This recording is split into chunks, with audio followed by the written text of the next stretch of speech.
오늘 하나님께서 저희 주신 말씀은 시편 50편 1절부터 23절 말씀입니다. 좀 길지만 제가 하나님 말씀 1절부터 23절까지 천천히 봉독하도록 하겠습니다. 아삽의 시. 전능하신 자 하나님 여호와께서 말씀하사 해 돋는 데서부터 지는 데까지 세상을 부르셨도다. 온전히 아름다운 시온에서 하나님이 빛을 발하셨도다. 우리 하나님이 임하사 잠잠치 아니하시니 그 앞에는 불이 삼키고 그 사방에는 광풍이 불리로다. 하나님이 그 백성을 판단하시려고 윗하늘과 아래 땅에 반포하여 이르시되 나의 성도를 너희 앞에 모으라. 곧 제사로 나와 언약한 잔이라 하시도다. 하늘이 그 공의를 선포하리니 하나님 그는 심판장이시미로다. 내 백성아 들을지어다. 내가 말하리라. 이스라엘아 내가 네게 증거하리라. 나는 하나님 곧 내 하나님이로다.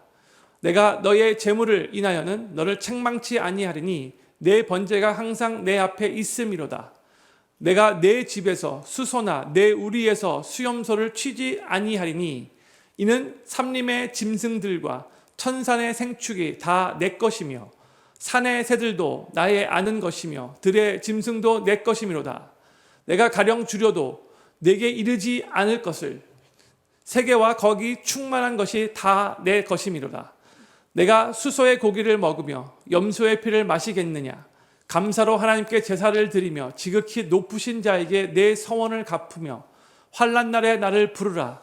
내가 너를 건지리니 내가 나를 영화롭게 하리로다. 악인에게는 하나님이 이르시되 내가 어찌 내 율례를 전하며 내 언약을 내 입에 두느냐. 내가 교훈을 미워하고 내 말을 내 뒤로 던지며 도적을 본즉 연합하고 간음하는 자와 동류가 되며 내 입을 악에게 주고 내 혀로 괴사를 지으며 앉아서 내 형제를 공박하며 내 어미의 아들을 비방하는도다. 내가 이 일을 행하여도 내가 잠잠하였더니 내가 나를 너와 같은 줄로 생각하였도다. 그러나 내가 너를 책망하여 내 죄를 내 목전에 차례로 베풀리라 하시는도다. 하나님을 잊어버린 너희여 이제 이를 생각하라. 그렇지 않으면 내가 너희를 찢으리니 건질 자 없으리라. 감사로 제사를 드리는 자가 나를 영화롭게 하나니 그 행위를 옳게 하는 자에게 내가 하나님의 구원을 보이리라. 아멘. 오늘 저희가 나누는 시편 50편의 표제어는 아삽의 시입니다. 시편이 총 150편으로 되어 있죠. 근데 그 150편 중에 표제어에 시편 저자의 이름이 기록된 시는 다가 아니라 한 101편이 된다고 해요. 그리고 그 101편의 시편 중에서 표제어에 시편 저자로 다윗 이름이 기록된 시가 총 73편이 되고요. 그 다음으로 아삽이 많은 시편을 지었는데 총 12편이 아삽의 시가 됩니다. 이 아삽은 누구인가? 다윗 왕과 솔로몬 왕이 통치하던 시대에 아삽은 헤만과 여두둔과 함께 3명의 찬양 인도자 중에 한 명이었어요.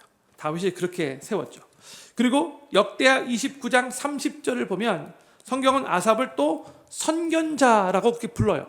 역대서 기자가 그렇게 불렀어요.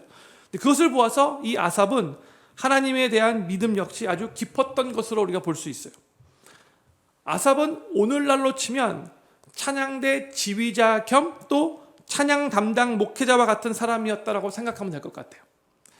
아삽이 기록한 시편 그 12편 중에 한 편만 지금 저희는 시편 중에서 제2권을 나누고 있는데 제2권이 이 한 편만 수록되어 있고 오늘 시편 50편이죠. 그리고 나머지 11편은 이제 제3권 안에 73편부터 83편에 수록되어 있습니다. 오늘 저희가 나누는 이 시편 50편은 하나님께 드리는 제사에 형식은 갖추고 있지만 진정한 감사가 없이 또한 삶이 그 예배를 전혀 반영하지 못하는 그 이스라엘 백성들을 보시고 사람의 중심을 보시는 하나님께서 너무나 속상해 하시면서 이스라엘 백성들을 책망하시며 참된 예배에 대해서 교훈을 주고 있는 시입니다. 이것을 생각하시면서 오늘 본문 말씀의 내용을 살펴보도록 하겠습니다. 먼저 1절 말씀 우리 같이 읽도록 하겠습니다. 시작. 전능하신 자 하나님 여호와께서 말씀하사 해 돋는 데서부터 지는 데까지 세상을 부르셨도다 했어요. 아삽은 하나님이 어떤 분이신가를 표현하고 있어요. 하나님을 전능하신 자, the mighty one 이라고 이렇게 말하고 있고, 그 다음에 하나님 여호와, God the Lord 라고 이렇게 고백하고 있죠. 우리가 믿는 하나님은 전능하신 하나님이세요. 이것은 단지 모든 것을 하실 수 있다는 그런 의미만이 아니라 이 세상이 어떻게 되어져야 하는가, 또한 우리가 이 세상을 살아가면서 어떻게 사는 것이 가장 우리에게 베스트인가를 정확하게 다 아시는 전지하신 하나님이 된다는 의미도 됩니다. 이게 전능하신 하나님, mighty one 안에 다 포함되어 있는 표현이에요. 전능하시고 전지하신 하나님은 그렇기 때문에 우리의 예배를 받기에 합당하신 분이신 거죠. 그런데 바로 그 전능하시고 전지하신 하나님께서 해 돋는 데서부터 해 짓는 데까지 세상을 부르셨다라고 하고 있죠. 이 말은 이제 동쪽 끝에서 서쪽 끝까지라는 그런 의미로 온 세상을 부르셨다라는 그런 의미인 거예요. 2절에서 이제 이렇게 선포합니다. 2절 말씀 같이 읽겠습니다. 시작. 온전히 아름다운 시온에서 하나님이 빛을 발하셨도다 했어요. 여기서 지금 예루살렘을 온전히 아름다운 시온이라고 이렇게 말을 하고 있어요. 온전이라는 말은 완벽하다, 완전하다는 그런 의미예요. 그래서 영어로 보면 the perfection of beauty라고 번역되어 있어요. 그러니까 다시 지적하면 아름다움의 완벽함이라고 말할 수 있겠죠. 그런데 예루살렘은요, 저는 뭐 한 번도 성지순례 거기 안 가봤지만 보통 사람들이 하는 말이 자연 경관이 그렇게 아름다운 도시가 아니, 그때 당시도 마찬가지였어요. 숲도 별로 없고 어떻게 보면 광야와 조금 더 비슷한 그런 곳이에요. 눈으로 보기에는 그저 평범한 언덕에 불과합니다. 그럼에도 그 예루살렘이 완벽하게 아름다운 곳이 될 수 있는 이유가 무엇인가? 하나님께서 하나님의 백성들을 그곳에서 만나주시기로 하나님이 약속하셨고, 그곳에 하나님께 제사를 드리는, 예배를 드리는 성전이 있었고, 또한 하나님의 임재를 상징하는 하나님의 언약궤가 그 성전 지성소 안에 있었기 때문인 거죠. 그러니까 예루살렘의 자연 경관이 너무나 멋져서 그곳이 아름답게 정말 완벽하게 아름다운 곳이라고 말한 것이 아니라 영적인 의미에서 하나님의 완전하신 아름다움으로 인해 그 하나님 때문에 그곳이 완벽히 아름다운 곳이 되는 겁니다. 그래서 2절 후반부에서는 그곳에서 하나님이 빛을 발하신다라고 선포하고 있어요. God shine forth 이렇게 말하고 있죠. 하나님께서 예배를 받으시고 하나님이 임재하신 곳에서는 하나님이 빛을 발하셔요. 그 예배하는 자리가 하나님이 빛을 발하시는 장소인 거예요. 같은 개념으로 어디에서나 하나님의 하나님 되심이 인정되고 하나님께서 예배를 받으시고 그래서 하나님의 임재가 경험되는 곳은요, 그 어디라 할지라도 그게 예배당이 아니라 할지라도 이제 신학시대에 와서는 하나님을 예배하는 그 예배자가 있는 바로 그곳이 완전히 아름다운 곳이 될 수 있고 하나님의 빛이 발하시는 곳이 될 수 있다는 것을 기억하시기 바랍니다. 그래서 우리의 가정에서도 우리의 일터에서도 하나님의 하나님 되심이 온전히 인정되고 하나님이 예배를 받으시고 하나님의 임재가 경험되는 곳이 되게 해달라고 우리가 간절하게 기도하면서 내 스스로가 그것에서 먼저 하나님이 기뻐 받으시는 참된 예배자가 되기 위해 최선을 다해 노력해야 돼요. 그럴 때 하나님의 그 완벽한 아름다움이 경험되는 것이고 그럴 때에 하나님의 그곳에서 빛을 발하시는 거예요.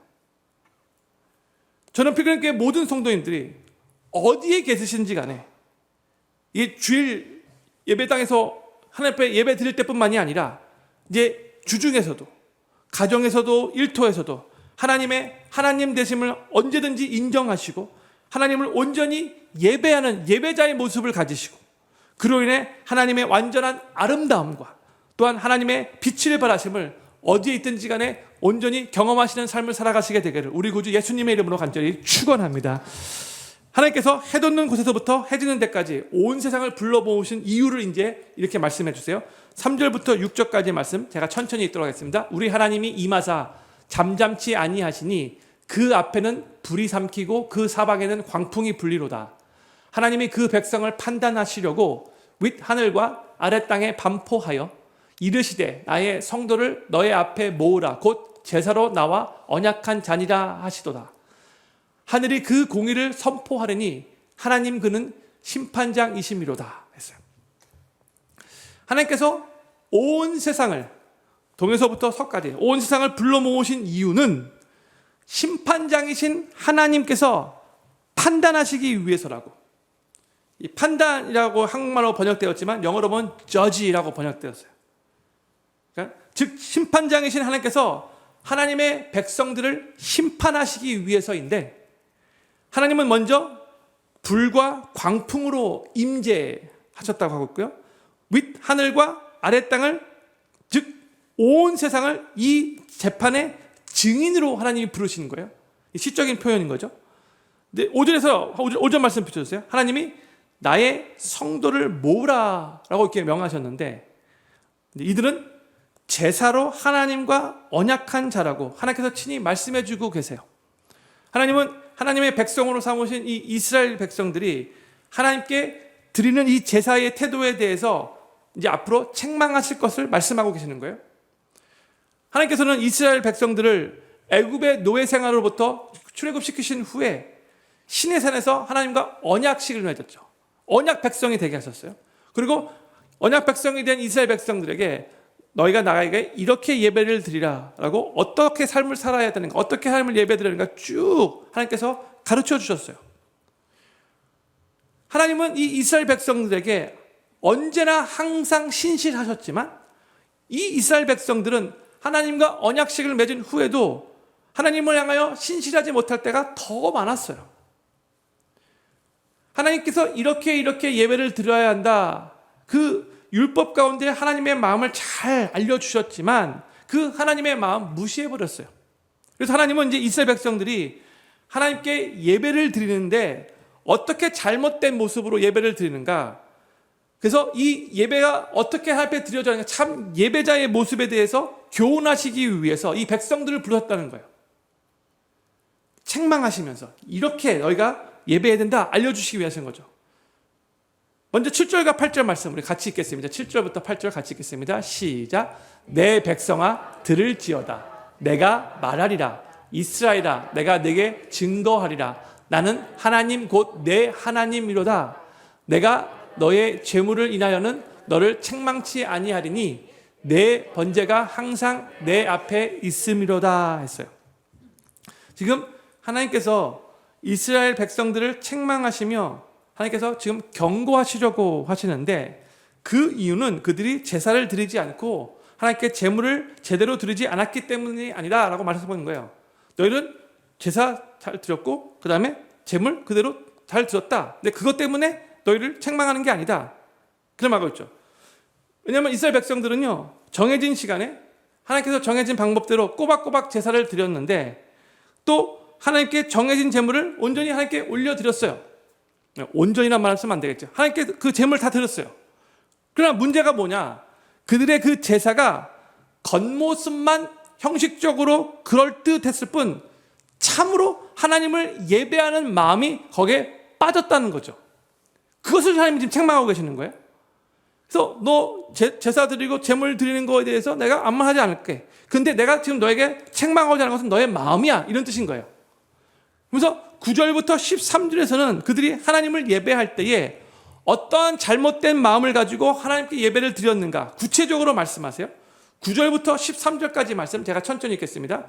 내가 내 집에서 수소나 내 우리에서 수염소를 취지 아니하리니 이는 삼림의 짐승들과 천산의 생축이 다 내 것이며 산의 새들도 나의 아는 것이며 들의 짐승도 내 것이미로다. 내가 가령 줄여도 내게 이르지 않을 것은 세계와 거기 충만한 것이 내 것이미로다. 내가 수소의 고기를 먹으며 염소의 피를 마시겠느냐 했어요. 지금 하나님께서 이스라엘 백성들에게 뭐라고 말씀하시는 거냐면, 이스라엘 백성들은 마치 하나님이 자신들의 도움이 필요한 것처럼 생각하고 제사를 드렸다는 거예요. 하나님께 제물을 바치면서, 희생 제물이죠, 나의 이 소를, 나의 염소를 하나님께 드린다라고, 나의 것을 하나님 앞에 드린다라고 그렇게 생각을 한 거예요. 그런데 하나님은 내가 지금 소와 염소가 필요해가지고 너희에게 그 소와 염소를 달라고 하는 게 아니다, 이렇게 말씀하시는 거죠. 다시 9절 말씀 비춰주세요. 9절에서 하나님은 나는 저의 수소나 수염소를 받지 않을 것이다 라고 이렇게 말씀하고 있어요. 그러면서 10절에서는 왜냐? 삼림의 짐승들, 천산의 생축들이 다 내 것이잖아. It's all mine. 그렇게 말하고 있죠. 또 11절에서 산들의 새들도 다 내 것이고 들의 짐승도 다 내 것이야. 이렇게 말씀하고 계세요. 그러면서 12절에서는 세계와 거기 충만한 것이, 즉 모든 것이 다 내 것이다 라고 선포하고 계세요. 그러면서 13절에서 내가 너희의 재물을 먹지도 않고 피도 마시지 않지 않느냐. 나는 영인데 너희 눈에 볼 수도 없다. 내가 너희들이 드리는 그 희생제물 먹는 것도 아니고 피 마시는 것도 아니잖아. 이런 식으로 지금 말씀하고 계시는 거죠. 근데 왜 너희는 내가 너희의 재물이 마치 필요한 것이 생각하면서 그런 식으로 나에게 제사를 드리는 것이냐? 이런 의미로 말씀하시는 거예요. 하나님께서 우리에게 재물을 바치라고 명하시는 이유는 하나님께서 그 재물이 필요하시거나 혹은 우리의 도움이 필요하기 때문이 아니라는 것을 우리가 항상 기억해야 돼요. 그러면 왜 재물을 바치라고 하나님께서 명하셨을까요? 간단하게 답부터 말씀드리자면 그 이유는 우리를 위해서예요. 하나님을 위해서가 아니라 우리를 위해서예요. 하나님께서 우리에게 모든 것을 주셨다는 것을 우리가 기억하면서 하나님이 모든 것의 주인이라는 것을 우리가 항상 기억하면서 하나님께 감사드리기를 위해서이고요. 또한 모든 만물의 주인이신 그 하나님을 예배하면서 그 하나님과 올바른 관계 속에서 하나님이 주시는 그 축복을 계속해서 누리며 살아가도록 우리를 보호하기 위해서인 거예요. 이거 우리가 잘 이해해야 돼요. 우리 삶의 창조주와 공급자가 누구인가를 기억하면서 항상 그 하나님 앞에서 겸손한 자세로 우리 안에 있는 이 탐욕과 탐심을 다 내버리고 하나님을 인정하며 그 하나님을 온전히 예배하라는 의미인 거예요. 물질이 너의 삶을 다스려서 너의 삶을 그 물질로 말미암아 얽매이게 만들 수 있는데 그것을 하나님 앞에 내어드림으로 하나님께서 이것을 나에게 주셨죠? 하나님 것을 다시 드립니다 하는 이런 마음으로 하나님께 재물을 드리라는 그런 의미인 거죠. 그런데 하나님께서 마치 우리의 재물과 우리의 헌신이 필요로 하신다고 생각하면서 그런 마음으로 하나님을 예배하는 것은 하나님을 그저 우상 중의 하나로 취급하는 것밖에 되지 않는 거예요. 그것은 엄밀히 말해서 하나님을 모독하는 일이 되는 거예요. 하나님은 전혀 필요하지 않는데 우리 생각 속에 내가 이걸 하나님께 드리면 하나님이 이것 때문에 나 때문에 좋아하시겠지? 이런 생각을 가져서는 절대로 안 된다는 거죠. 이건 우상적인 생각이 하나님 우상으로 그렇게 생각한다는 거예요. 하나님께 재물을 바쳐서 우상적인 그런 생각으로 이렇게 하나님의 마음을 조금 풀어드리고 또 그 대가로 내 삶의 재앙으로부터 나를 하나님 좀 벗어나게 해주시오. 혹은 뭐 특별한 축복을 받게 하거나 혹은 하나님께서 내가 이 재물을 드렸기 때문에 그 재물을 드린 것을 기억해가지고 내 삶의 다른 일들을 조금 잘 이렇게 풀어주시는 이런 식으로 생각한다면 그런 이유로 하나님 앞에 재물을 드린다면 이방인들이 우상을 숭배하는 태도와 같은 것이 되는 것이고 또 무당들이 귀신을 대하는 태도와 같이 하나님을 그렇게 대하는 것이 되는 거예요. 우리 안에 혹시 하나님 앞에 예배드리고 하나님 앞에 재물을 드릴 때에 우리가 이 우상 숭배하는 자들이 갖고 있는 그런 태도로 하나님 앞에 드리는 것은 아닌가 진솔되게 우리 마음을 돌아봐야 돼요. 우리는 예배를 통해 화나 있는 하나님의 감정을 잠깐 수그러뜨리고 혹은 막 좀 변덕이 심한 하나님을 조금 달래고 또한 뭔가 좋은 것을 얻기 위해서 하나님께로부터 복을 받기 위해서 하나님께 재물을 바치고 헌신하는 것이 절대로 아니라는 거. 그 이유로 예배드린 것이 아니라는 거. 그 이유로 재물 드린 것이 아니라는 거. 이거 꼭 기억해야 돼요. 우리의 예배의 중심에는 항상 우리에게 베풀어 주신 하나님의 은혜에 대한 감사와 우리에게 부어지고 있는 하나님의 사랑에 대한 감격이 있어야 돼요. 그것으로 예배드리고 그것으로 재물을 드리는 거예요. 우리 하나님은 우리의 그 어떤 것도 또한 우리의 그 어떤 도움도 필요치 않으시는 우리 하나님은 스스로 완전하시며 조금도 부족함이 없으신 하나님이시라는 거. self-sufficient 가시라는 걸 우리가 기억해야 돼요. 우리가 하나님께 드리는 게 하나님이 필요해서 하나님이 받으시는 게 아니에요.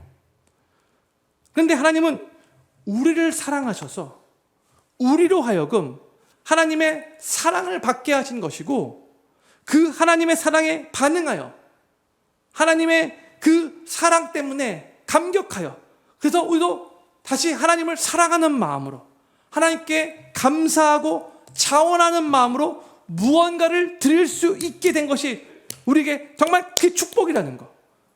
그렇게 하나님께서 우리를 축복해 주신 것에 대해서 하나님 감사합니다는 그런 마음으로 드리는 것이 순수하고 올바른 자세라는 거죠. 우리는 어떤 존재였어요? 참으로 추악하고 전적으로 타락한 극악무도한 죄인이었잖아요. 그렇지만 그런 우리를 우리 하나님께서 있는 모습 그대로 사랑하셔서 먼저 사랑을 베푸시고 먼저 하나님의 자녀 삼으시고 이제는 하나님과의 특별한 그 언약 관계 속에서 예수 그리스도의 십자가가 그 특별한 언약 관계로 우리를 인도했다고 했죠.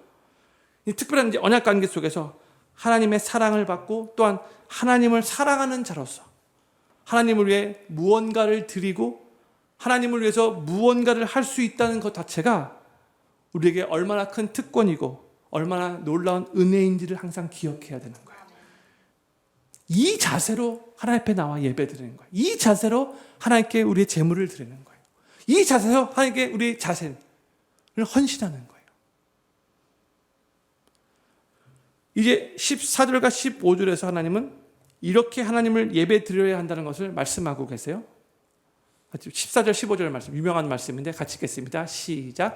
감사로 하나님께 제사를 드리며 지극히 높으신 자에게 내 서원을 갚으며 환난 날에 나를 부르라. 내가 너를 건지리니 내가 나를 영화롭게 하리로다. 아멘. 다시 14절 말씀 비춰주세요. 예. 하나님께 드리는 제사는 감사로 드리는 것이 되어야 한다고 말하고 있어요. 감사로 하나님께 제사를 드리라. 그렇죠? 근데 이 말씀을 살짝 뒤집어서 생각하면 이스라엘 백성들은 어떻게 보면 좋은 짐승으로 하나님 앞에 제물을 드리기는 했지만 그들의 마음에는 감사함이 없었다는 뜻인 거죠. 감사하는 마음을 앞에 제사 드렸던 게 아니에요. 제물을 드렸던 게 아니에요. 그리고 14절 후반부에 내 서원을 갚으라라는 그런 말도요. 자발적으로 자원하는 마음으로 하나님께 제사를 드리라는 의미인 거예요. 좀 전에 말씀드렸듯이 하나님은요. self-sufficient한 가시기 때문에 모든 게 뭐 부족한 게 없으신 분이시기 때문에 우리로부터 무언가를 얻기 위해서 우리를 부르신 게 절대로 아니에요. 오히려 하나님은 우리로 하여금 항상 감사하며 창조주 하나님을 기억하며 그 하나님을 더욱더 신뢰하고 의지하도록 하기 위해서 하나님을 예배하고 하나님께 제물을 드리고 하나님을 섬기는 일로 우리를 부르신 거예요. 우리를 위해서, 하나님을 위해서가 아니에요. 그렇기 때문에 하나님은 우리가 마음에서 우러나오는 감사로 자원하는 마음으로 하나님을 예배할 때에 하나님께서 그런 우리를 보고 그냥 기뻐하시는 거예요. 사랑하는 표현교회 성도님들, 하나님께 예배 드릴 때마다 항상 감사하는 마음으로 또한 자원하는 마음으로 하나님이 정말로 기뻐 받으시는 예배를 드리실 수 있기를 간절히 소망합니다. 하나님은 감사의 마음으로 자원하는 마음으로 하나님께 제사를 드리라고 명령한 바로 직후에 곧바로 15절 말씀 보여주세요. 15절 연결해가지고 곧바로 환난 날에 나를 부르라 라고 이렇게 말씀하고 계시죠. 정말 여기 중요한 의미가 담겨져 있어요. 하나님께 감사하는 마음과 자원하는 마음으로 예배를 드리는 자는 환난 날에 그 환난으로부터 자신을 건져줄 자가 바로 하나님 한 분뿐임을 확신하는 자예요. 그래서 환난 가운데 사람들을 의지하지 않고 혹은 자신이 가지고 있는 뭐 물질이나 지식이나 경험 의지하지 않고 어떤 백 의지하지 않고 오직 하나님만을 의지한다는 거죠. 그런 확신을 가지고 하나님께 도와달라고 부르짖는 자는 하나님께서 그 환난으로부터 그를 건지실 것이고 또한 그렇게 하나님을 의지하는 그 행위는 하나님을 영원롭게 하는 일이 된다는 것을 우리가 기억해야 되는 거예요. 이 정말 중요한 말씀이에요. 우리가 하나님을 위해 무슨 큰 일을 하고 큰 업적을 남길 때에 하나님을 영화롭게 한다고 생각을 해요. 우리가 하나님을 위해 봉사도 하고 또 전도도 하고 또 물질도 드리죠. 그때 감사하는 마음으로 자원하는 마음으로 그 모든 일을 한다면 정말 하나님께 영광이 될 거예요. 하나님을 영화롭게 할 거예요. 그러나 우리가 또 기억해야 될 것이 뭐냐면 우리가 하나님을 위해 무슨 큰 일을 하지 않는다 할지라도 뭐 큰 업적이나 성취가 하나도 없다 할지라도 그저 우리가 환난 속에서 겸손히 하나님만 의지하고 하나님 나는 정말 연약한 존재이기 때문에 하나님만 붙잡습니다. 하나님 나 도와주시지 않으면 정말 나는 이 세상으로 좀 망할 수밖에 없습니다. 나 다른 거 의지하지 않습니다. 나 사람들 의지하지 않습니다. 내 경험 의지하지 않습니다. 오직 하나님 한 분만 의지합니다. 하나님 나를 도와주십시오. 그렇게 하나님만을 의지하며 하나님께 간절히 부르짖는 것을 통해서도 하나님을 영화롭게 할 수 있다는 것. 이게 얼마나 큰 은혜인지 몰라요. 하나님을 위해서 큰일 안 해도 돼요. 하나님을 위해서 뭐 엄청난 업적 안 남겨도 돼요.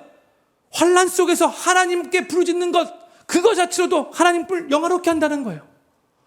저는 필경교회 모든 성도님들이 하나님께 감사하는 마음과 자원하는 마음으로 예배 드리심을 통해 하나님께 영광 돌리실 수 있기를 바라고, 또한 그뿐만이 아니라 환난 날에도 그 환난으로부터 나를 건지시는 분은 오직 하나님 한 분뿐이라는 것을 확신하면서 하나님께만 부르짖음을 통해 하나님께서 그 환난으로부터 건지시는 그 경험을 하시고, 또 그렇게 하나님을 의지함을 통해서 하나님을 영화롭게 하는 삶을 살아가시게 되기를 우리 구주 예수님의 이름으로 간절히 축원합니다.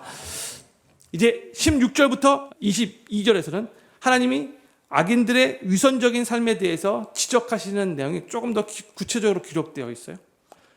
먼저 16절 말씀 읽겠습니다. 시작. 악인에게는 하나님이 이르시되 내가 어찌 내 율례를 전하며 내 언약을 내 입에 두느냐 했어요. 여기서 16절에 악인이라고 나오죠. 근데요, 이 악인은 앞에서 하나님이 교훈을 주신 그 이스라엘 백성들과 다른 대상을 의미하는 게 아니에요. 지금 같은 대상을 말하고 있는 거예요, 하나님이. 이 악인들은 바로 앞에서 하나님께 제물과 번제를 드리고 있었던 이스라엘 백성들을 의미하는 거예요. 이스라엘 백성들 중에는 하나님께 제사를 드리고 또 겉으로는 아주 경건한 척을 하고 있었지만 실제로는 하나님이 보시기에 악한 삶을 살고 있었던 자들이 많이 있었다는 것을 우리가 알 수 있어요. 모든 이스라엘 백성들이 다 그렇다라고 말할 수는 없겠지만 많은 상당수가 그랬다는 거예요. 그래서 중심을 보시는 하나님께서 17절부터 20절에서 이 악인들에게 말한다라고 말하면서 뭐라고 말씀하시는가? 얼마나 이들의 삶이 위선적이었는가를 구체적으로 지적하세요. 17절부터 20절까지의 말씀. 내가 교훈을 미워하고 내 말을 내 뒤로 던지. 여기서 너는 이스라엘 백성이고 나는 하나님이에요.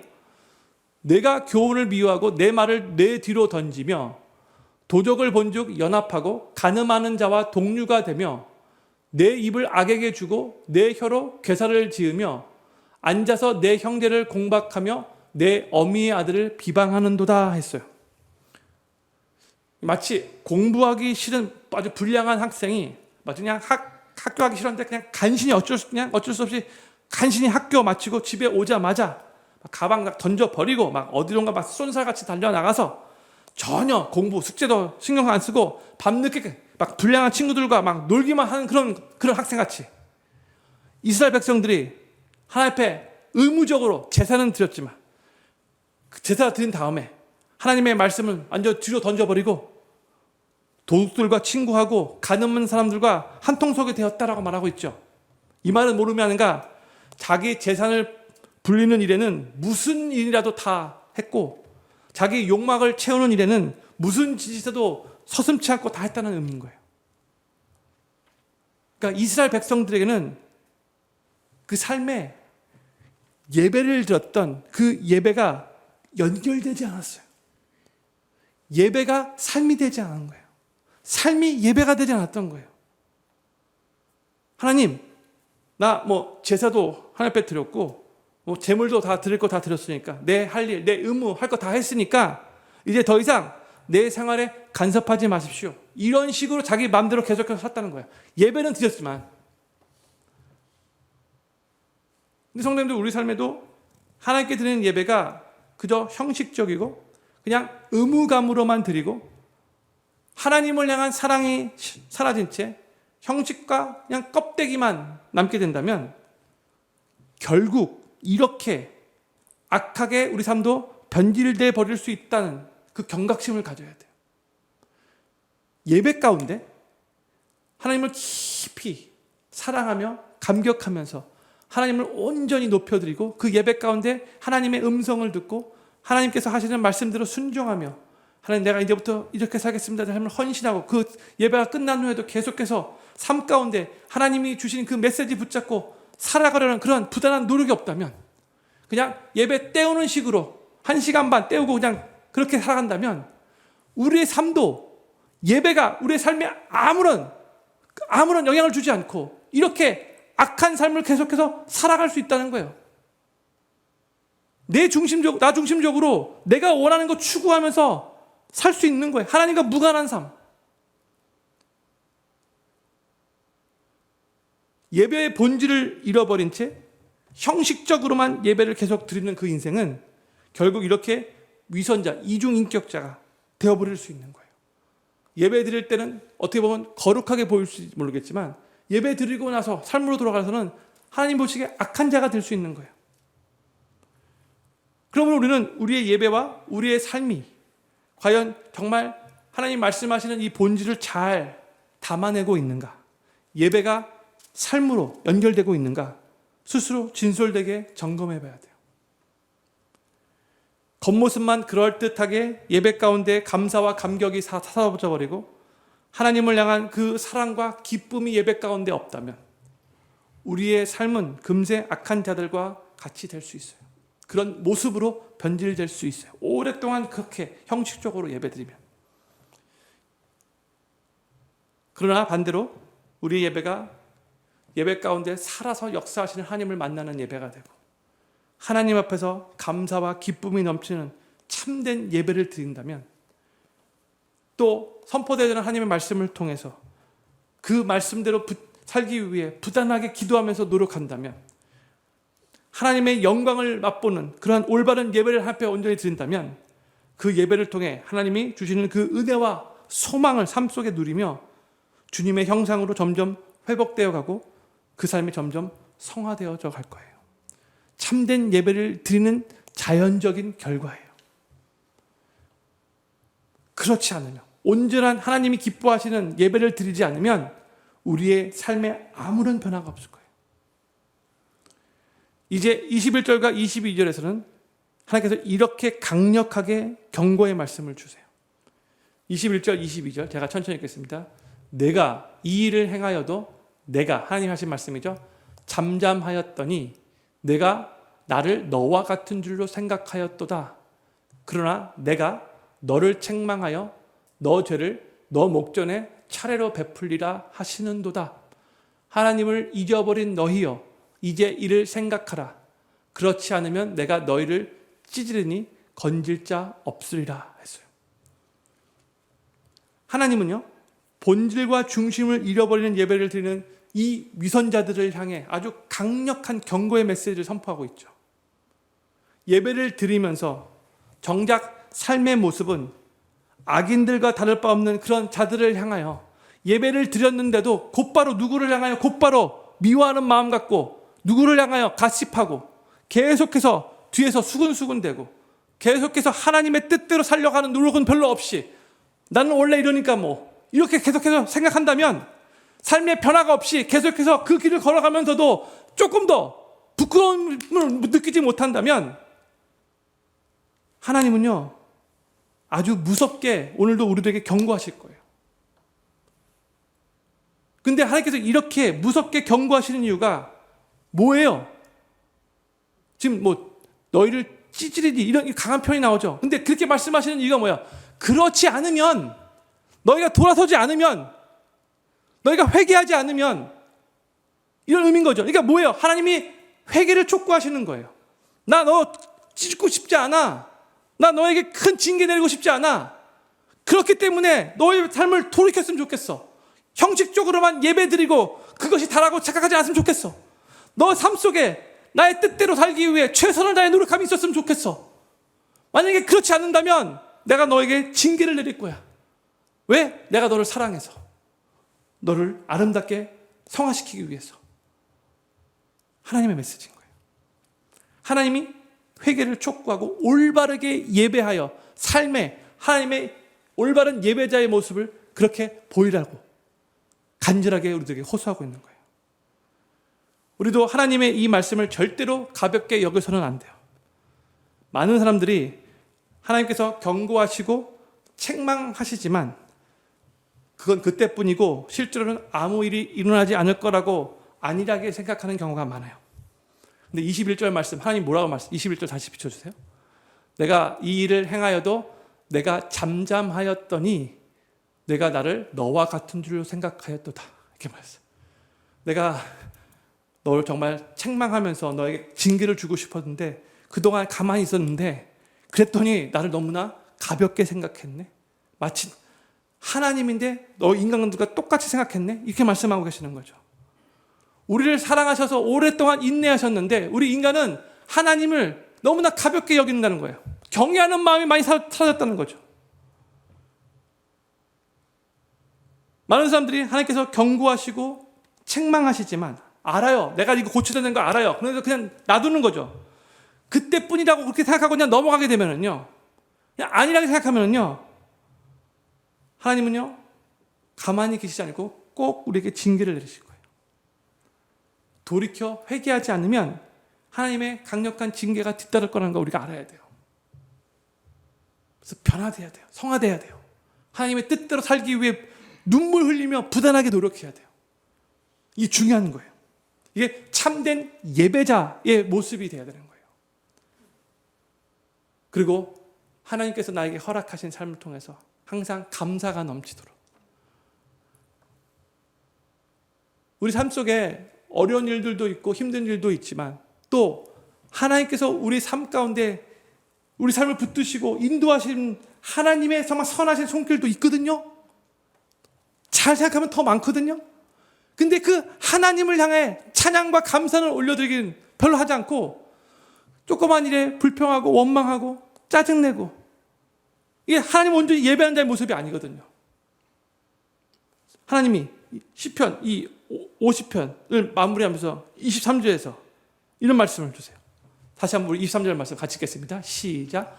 감사소 제사를 드리는 자가 나를 영화롭게 하나니 그 행위를 옳게 하는 자에게 내가 하나님의 구원을 보이리라 했어요. 아멘. 이 시편을 마무리하면서 다시 한번 감사로 제사를 드린 것이 얼마나 중요한가를 우리들에게 알려주고 있어요. 감사로 제사를 드리는 사람이 하나님을 영화롭게 한대요. 감사로 제사를 드리는 사람이 하나님을 영화롭게 한다는 말은 내가 지금 여기까지 올 수 있었던 것과 내가 가지고 누리고 있는 모든 것들이 다 나 때문이 아니라 내 능력 때문이 아니라 하나님의 은혜였다는 것, 하나님께서 해주셨다는 것을 온전히 고백하는 그게 감사로 제사를 드리는 삶이에요. 요즘에 저희가 많이 부르는 찬양, 은혜라는 찬양, 내가 누려왔던 모든 것들이, 내가 지나왔던 모든 시간이, 내가 걸어왔던 모든 순간이 당연한 것 아니라 하나님의 은혜입니다.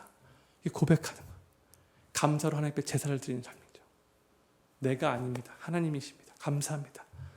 내 삶에 여러 가지 정말 많은 좋은 일들이 엄청나게 있는데 하나님의 은혜입니다. 고백하는 감사로 제사를 드리는 자예요. 바로 그런 삶을 하나님께서 기뻐 받으시는 거죠. 저는 필그림교회 모든 성도님들이 우리 삶에 하나님께서 그동안 허락하시고 부어주신 은혜가 얼마나 크고 얼마나 놀라운지 생각해내시기를 바라고, 그것이 내 능력이나 나의 열심으로 되어진 것이라고 조금이라도 생각하지 않기를 바라며 그 모든 것이 다 주님의 은혜였습니다라고 고백하시며 더욱더 하나님을 향한 감사가 넘치시게 되기를, 그 감사로 하나님을 영화롭게 하는 삶을 살아가시게 되기를 우리 구주 예수님의 이름으로 간절히 축원합니다. 기도 제목 6가지 읽고 기도하는 시간 갖도록 하겠습니다. 첫 번째 기도 제목입니다. 어디서든지 하나님의 하나님 되심을 인정하며 하나님을 온전히 예배하게 하시고 그로 인해 하나님의 완전한 아름다움과 빛을 발하심을 더욱 경험하게 하소서. 두 번째, 하나님께 드리는 모든 예배의 중심에 우리에게 베풀어 주시는 하나님의 은혜에 대한 감사와 우리에게 부어주시는 하나님의 사랑에 대한 감격이 있게 하소서. 세 번째, 참으로 추악하고 전적으로 타락한 죄인이었지만 이제 하나님과의 특별한 언약 관계 속에서 하나님을 사랑하는 마음으로 하나님을 위해 무언가를 드리고 할 수 있다는 것이 얼마나 큰 특권이고 놀라운 은혜인지 기억하게 하소서.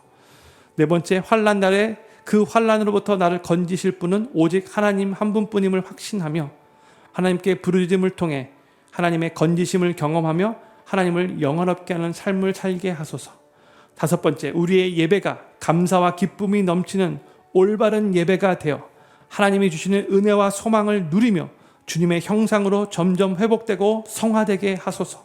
마지막 여섯 번째, 우리의 삶에 하나님께서 그동안 부어주신 은혜가 얼마나 큰지 생각하며 그것이 내 능력이나 열심으로 된 것이 아니라 모든 것이 주님의 은혜였음을 고백하며 하나님을 향한 감사가 넘치게 하소서.